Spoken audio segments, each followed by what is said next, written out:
नमस्कार विद्यार्थी मित्रांनो, एक महत्वाची अपडेट मी तुम्हाला या व्हिडिओच्या माध्यमातून देतोय. काल परवाच मंत्रिमंडळाने महत्वाचा निर्णय घेतला. तेरा तेरा महत्वाचे बदल या मंत्रिमंडळाच्या बैठकीमध्ये झाले. एमपीएससी बद्दल फार महत्वाचं आणि मोठं पाऊल इथून पुढे असणार आहे, ज्या माध्यमातून एमपीएससीची तयारी करणाऱ्या विद्यार्थ्यांचा वेळ, पैसा आणि श्रम वाचवण्यासाठी उचललेलं हे महत्वाचं पाऊल आहे. सो विद्यार्थी मित्रांनो, यामध्ये एक महत्वाचा बदल त्यांनी केलाय, तो म्हणजे नवीन सेवा संयुक्त परीक्षा याबद्दलची माहिती आपण या व्हिडिओच्या माध्यमातून घेणार आहोत. ही माहिती घेत असताना आपण काय काय मुद्दे बघणार आहेत. आपला पहिला मुद्दा, नवीन सेवा संयुक्त परीक्षा म्हणजे नेमकं काय. दुसरा मुद्दा, आधीची पद्धत काय होती आणि आता त्याच्या विरुद्ध नवीन पद्धत नेमकी काय आलेली आहे. त्यानंतर सोपं उदाहरण तुम्हाला मी देणार, लिपिक आणि कर सहायकाचं, त्याद्वारे तुम्हाला पटवून सांगतो की नेमकं काय असणार आहे. मुद्दा 4, शासनाने हा निर्णय का घेतला असावा. त्यानंतर मुद्दा 5, कोणत्या संभाव्य पदांचा यामध्ये समावेश होऊ शकतो. मुद्दा क्रमांक 6, विद्यार्थ्यांसाठी यामध्ये फायदे आणि आव्हानं सुद्धा असणार, नेमके काय असणार ते पण मी तुम्हाला समजून सांगतो. आणि मुद्दा 7वा, हा बदल कधीपासून लागू होऊ शकतो. हे सगळे मुद्दे वन बाय वन आपण बघणार आहोत. पण हा व्हिडिओ बघण्याच्या अगोदर तुम्हाला सांगतो, अशाच प्रकारची नवनवीन अपडेट तुम्हाला घ्यायची असेल तर हा चॅनल आत्ताच सबस्क्राईब करून ठेवा. कारण एमपीएससीचं जे रिव्हॉल्युशन होत आहे, उत्क्रांती होत आहे, क्रांती होत आहे, त्याबद्दलची ईच आणि एव्हरी गोष्टीची अपडेट तुम्हाला प्रॉपर याच चॅनलवरती मिळणार आहे. सो जे विद्यार्थी सरळ सेवा किंवा एमपीएससीच्या माध्यमातून स्पर्धा परीक्षा देणार आहे, त्या सगळ्याच विद्यार्थ्यांनी आणि तुमचे मित्र असेल, तुमचा ग्रुप असेल, त्यांनाही सांगा चॅनल सबस्क्राईब करून बेल आयकॉन क्लिक करा. कारण ऑथराइज माहिती तुम्हाला या चॅनलवरती देणार आहोत आम्ही.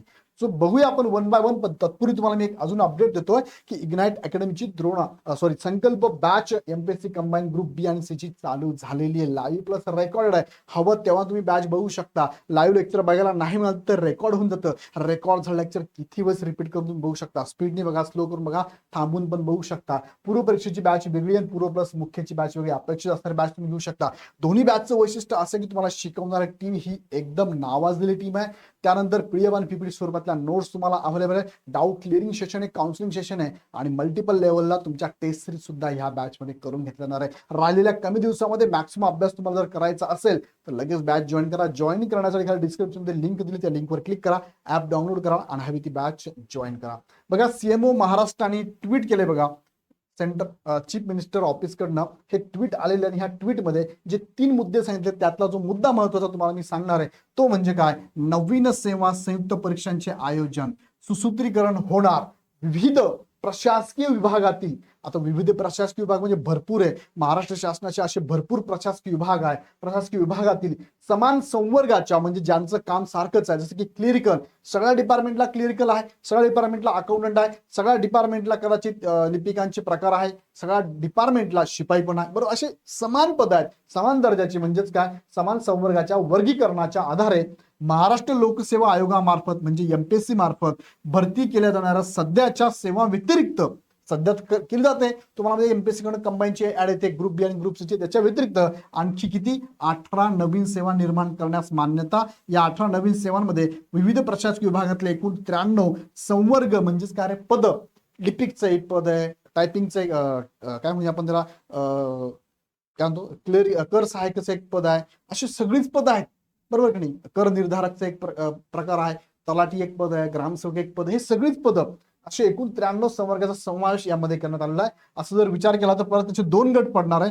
गट ब चा अराजपत्रित आणि गट क चा असं प्रशासकीय आणि तांत्रिक अशा 2 गटात विभागणी होणार. म्हणजे तांत्रिक म्हणजे काय, ज्यांना फक्त टेक्निकल अभ्यासक्रम गरजेचा आहे, आणि प्रशासकीय म्हणजे काय, ज्यांना नियोजन करणं वगैरे साठी गरजेचं असणार आहे. असे 2 गट पडले जाणार. त्यालाच आपण म्हणूया शैक्षणिक अर्हता पण वेगळी असेल. टेक्निकल म्हणजे ज्याचा डिप्लोमा झाला आहे, त्याचं इंजिनिअरिंग झालेलं आहे, त्याचं मेडिकल झालेलं आहे, त्याचं कृषी झालेलं आहे, ते वेगळे. आणि प्रशासकीसाठी जनरल कोणताही जो विद्यार्थी आहे, त्याला म्हणजे आपण ग्रॅज्युएट, तो चालतो. असे 2 गट पण पडणार आहे. प्रशासकीय स्वरूपाचे कामकाज असल्या 269 प्रशासकीय संवर्गाचे 18 गट, 221 तांत्रिक संवर्गाचे 30 गट, याकरिता स्वतंत्र व अधिक कार्यक्षम भरती प्रक्रिया राबवण्यात येणार आहे. म्हणजे काय, वेगवेगळे असे गट तयार करून त्यामध्ये संवर्ग ऍड केले जाणार आहे. असे 2 वेगळे गट आणि त्यामध्ये सगळे विभाग आणि विभागानुसार संवर्ग ऍड केले जाणार आहे आणि त्यांची एक्झाम होणार आहे. मग त्यालाच आपण म्हणतो आता नवीन सेवा संयुक्त परीक्षांचं आयोजन म्हणजे नेमकं काय, तुम्हाला मी थोडक्यामध्ये एक्सप्लेन करून सांगतो. पहिला मुद्दा लक्षात घ्या, नवीन सेवा संयुक्त परीक्षा नेमकी काय आहे, हा आपला पहिला मुद्दा आहे. बघा, महाराष्ट्र शासनाने एमपीएससी भरती प्रक्रिया सुलभ आणि जलद करण्यासाठी घेतलेला महत्वपूर्ण निर्णय. त्यातला पहिला मुद्दा इथे लक्षात घ्या. अनेक वेगवेगळ्या परीक्षा रद्द करून आता सर्वसाधारण पदांसाठी एकच सामायिक परीक्षा तुमची घेतली जाणार, ज्यालाच आपण म्हणूया नवीन सेवा संयुक्त परीक्षा. त्यानंतर दुसरा मुद्दा, ज्यामध्ये 18 नवीन सेवा तयार केल्या जाणार आणि 93 संवर्गाचा नव्याने समावेश. याचं उदाहरण मी तुम्हाला खाली देतो. याचं उदाहरण मी खाली देतोय. तत्पूर्वी दोन मुद्दे समजून घेऊया. एमपीएससी संयुक्त परीक्षा संदर्भात ही नवीन प्रणाली पूर्णपणे युपीएससीच्या धर्तीवर लागू करण्यात आलेली आहे. युपीएससी मध्ये पण अशा एक्झाम्स आहे त्या सगळ्या एकत्रितरित्या एकच एक्झाम घेतली जाते आणि त्यामधून सिलेक्शन केलं जातं. आता एकूण 102 संवर्गांमध्ये या एकाच परीक्षेच्या माध्यमातून भरती होणार. आता आतापर्यंत तुम्ही बघितलं, कंबाईन मध्ये जर बघितलं आपण, टेक्निकल नॉन टेक्निकल दोन्ही जर ऍड केलं तर पीएसआय, एसटीआय, एसआर ह्या 4 आणि नंतरच्या जवळपास 6 अशा 10 एकत्र पदांसाठी एकच एक्झाम आतापर्यंत घेतली जात होती. पण इथून पुढे आता किती पदांसाठी एक्झाम असणार? ही 102 संवर्गांमध्ये ही एक्झाम घेतली जाणार आहे. मग नेमकं ह्या दोन गोष्टींचं काय अपडेट आहे मी तुम्हाला पुढे दाखवत. बघा, हे 18 नवीन सेवा आणि 93 नवीन संवर्ग असे 202 संवर्ग आता झालेले आहेत. बघा 102 बघूया आता काय. जसं की उदाहरण घेऊया आपण, महाराष्ट्र गट ब मुख्य परीक्षा किंवा महाराष्ट्र गट ग, कोणती पदं याच्यामध्ये? आता मुख्य परीक्षा सोडून द्या, पण पदं कोणती आहे? ही 4 पदं याच्यामध्ये. बघा, सहाय्यक कक्ष अधिकारी, राज्यक्रम निरीक्षक, पोलीस उपनिरीक्षक, दुय्यम निबंधक ज्याला आपण सब रजिस्ट्रार म्हणतो. आणि गट क मध्ये बघा हे 6 पदं कोणती कोणती आहे? उद्योग निरीक्षक आहे, दुय्यम निरीक्षक, राज्योत्पादन शुल्क आहे, तांत्रिक सहाय्यक, कर सहाय्यक, लिपिक आहे आणि सहाय्यक मोटार वाहन आहे. यामध्ये टेक्निकलचे जर सब्जेक्ट बघितले तर कोणते आहेत? यामध्ये उद्योग निरीक्षक, टेक्निकल आणि सहाय्यक. बघा हे काय टेक्निकलचे पद आहेत, हे टेक्निकलचे पद आहेत. बरोबर. आता मी तुम्हाला प्रशासकीय आणि टेक्निकल वेळ करून दाखवत नाही, पण एक्झाम्पल दिलं. कंबाईन सध्याची एक्झाम आपली होती ती ह्या एकूण किती 10 पदांसाठी वेगळ्या 10 पदांसाठी एकत्र एक्झाम होती. पूर्व परीक्षा आणि मुख्य वेगळे होत असते. मग आता याचं उदाहरण घेऊया आपण गट ब चं. बघा, गट ब मध्ये जे 4 पद आहेत ना, त्यामध्ये विभाग बघा कोणते? राज्य उत्पादन शुल्क विभाग. याचं एक पद आहे कोणतं? दुय्यम निरीक्षक आहे. बरोबर आहे की नाही? याचे काही सेवा प्रवेश नियम आहे 2009 पासून आहे, लक्षात घ्या. त्यानंतर विक्रीकर विभागातलं विक्रीकर विभाग कोणता विभाग आहे? विभाग, याला आपण काय म्हणूया? सेवा. बरोबर आहे. असे किती 18 गट अजून ऍड केले याच्यामध्ये. यात सांगितलं बघा, हे असे किती गट ऍड केले? अजून 18 नवीन सेवा तयार करण्यात आल्या. 18 नवीन सेवा. मग इथे जर बघितलं बघा, हे 2 झाले. त्यानंतर वित्त विभाग, त्यानंतर शासकीय कार्यालयातील लिपिक, टंकलेखक, असे वेगवेगळे विभाग आहे, वेगवेगळे सेवा आहे. बरोबर आहे. ह्या विभागातले वेगळ्या आस्थापना आहे आणि आस्थापनाच्या अंतर्गत वेगवेगळे संवर्ग आहेत. मग याच्या अंतर्गत कोणता संवर्ग आहे? दुय्यम निरीक्षक हे एक पद आहे. इथे काय? कर सहाय्यक एक पद आहे. इथे तांत्रिक सहाय्यक एक पद आहे. लिपिक टंकलेखक हे एक पद आहे. आणि यांची सेवा प्रवेश नियमावली बघा वेगवेगळी. याची सेवा प्रवेश 2009 आहे, याची सेवा प्रवेश 2013 आहे, याची सेवा प्रवेश 2001 आहे, याची सेवा प्रवेश 2017 आहे. प्रत्येकाची सेवा प्रवेश नियमावली वेगवेगळी आहे. म्हणजे काय? सेवा प्रवेश नियमावली म्हणजे काय? त्या पदावरती एखाद्या विद्यार्थ्याला जर घ्यायचं असेल किंवा एखादा उमेदवार निवडायचा असेल तर सेवा प्रवेश करताना काय काय अटी आणि नियम आहे? त्याचं शिक्षण काय असावं, त्याचं वय काय असावं, त्याचा अनुभव काय असावा, त्याची उंची काय असावं, त्याचं वेट किती असावं, त्याचं दिव्यांगत्व कसं असावं, तो कोणकोणत्या ठिकाणी समांतर आरक्षणामध्ये पात्र आहे, कोणती एक्झाम असणार आहे, कशी एक्झाम असणार आहे, कोणते विषय असणार आहे, किती वेटेज असणार आहे, पूर्व असणार आहे, मुख्य असणार आहे, हे सगळं ठरतं. त्याला आपण म्हणतो सेवा प्रवेश नियमावली.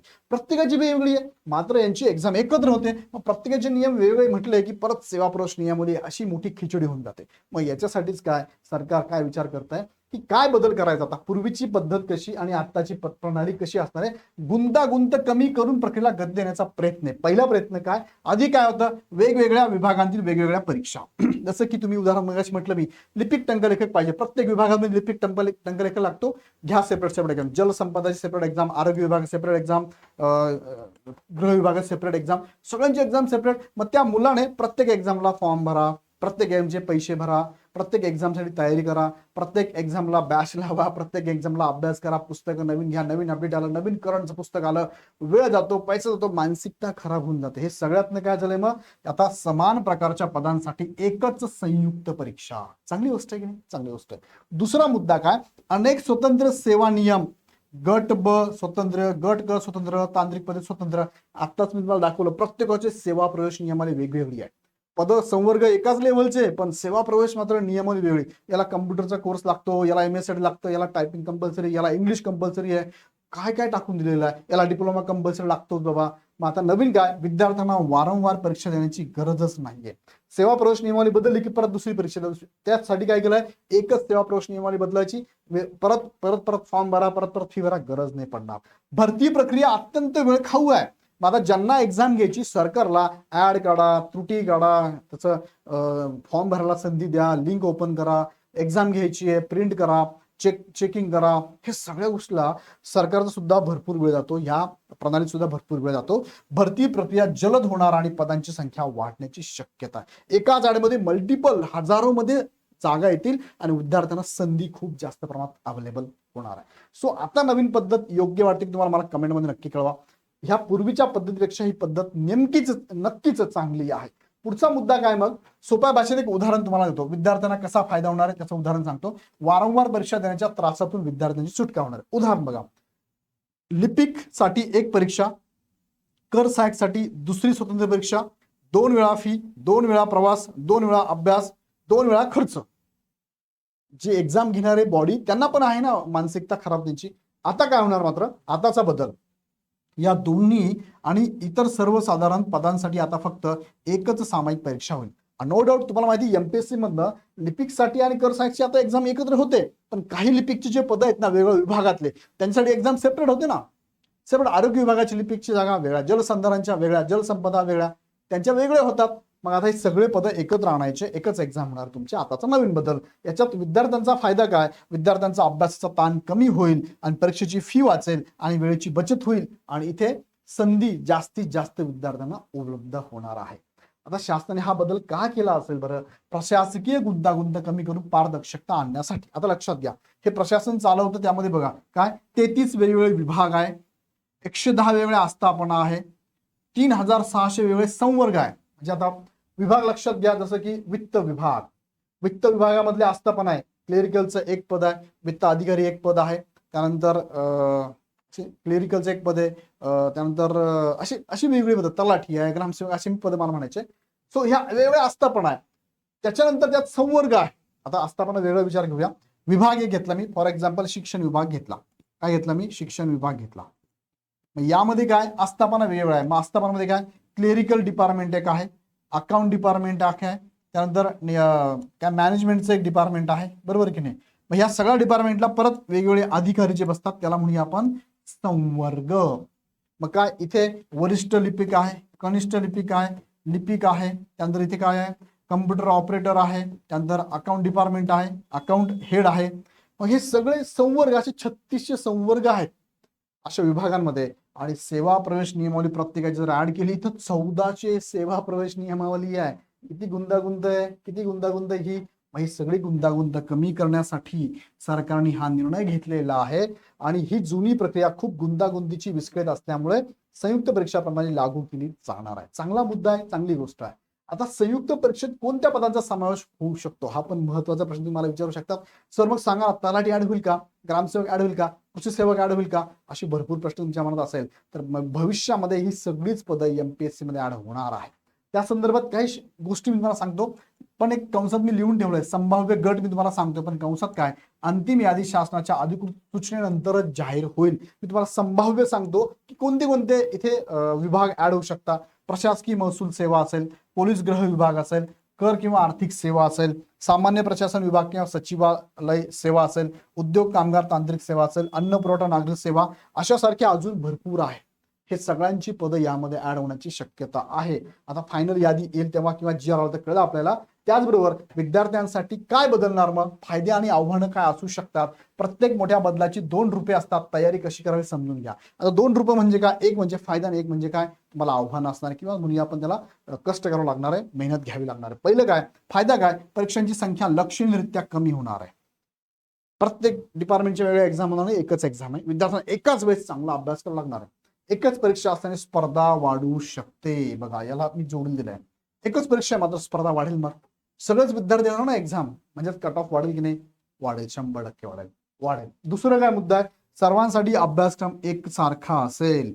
प्रत्येक डिपार्टमेंटची एक्झाम एकत्र आली म्हणजे काय, एका लेवलला एक्झाम होणार आहे, अभ्यासक्रम सारखा आहे, कट ऑफ पूर्वीपेक्षा जास्त लागण्याची दाट शक्यता आहे. म्हणजे तेच सब्जेक्ट आहे, जास्त अभ्यास होणार विद्यार्थ्यांचा, एकाच प्रयत्नात अनेक पदांसाठी संधी असणार आहे आणि निकाल लवकर लागण्याची शक्यता आहे. म्हणजे एका प्रयत्नात तुमचं डायरेक्ट सिलेक्शन होणार आहे, जास्त वर्ष वाया घालवायची वेळ नाही लागणार. अभ्यासाची व्याप्ती वाढेल, मात्र अधिक व्यापक आणि सखोल अभ्यास करावा लागणार आहे. कारण काय, कट ऑफ जास्त लागणार आहे, स्पर्धा वाढणार आहे. ही आव्हानं विद्यार्थ्यांसमोर नक्कीच असणार आहे. सो हा बदल कधीपासून लागू होणार आहे हे पण तुमच्या मनात प्रश्न असेल.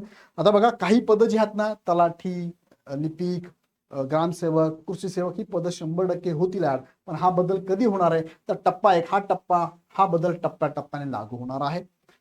पुढील भरती प्रक्रियेपासून या नवीन प्रणालीची अंमलबजावणी कदाचित अपेक्षित असू शकते, होईलही. शासनाचा अधिकृत GR आणि नोटिफिकेशन लवकरच प्रकाशित होईल आणि त्यानंतर हा बदल आपल्याला बघायला मिळेल. यासारख्या नवीन नवीन अपडेट तुम्हाला मी देत राहणार आहे.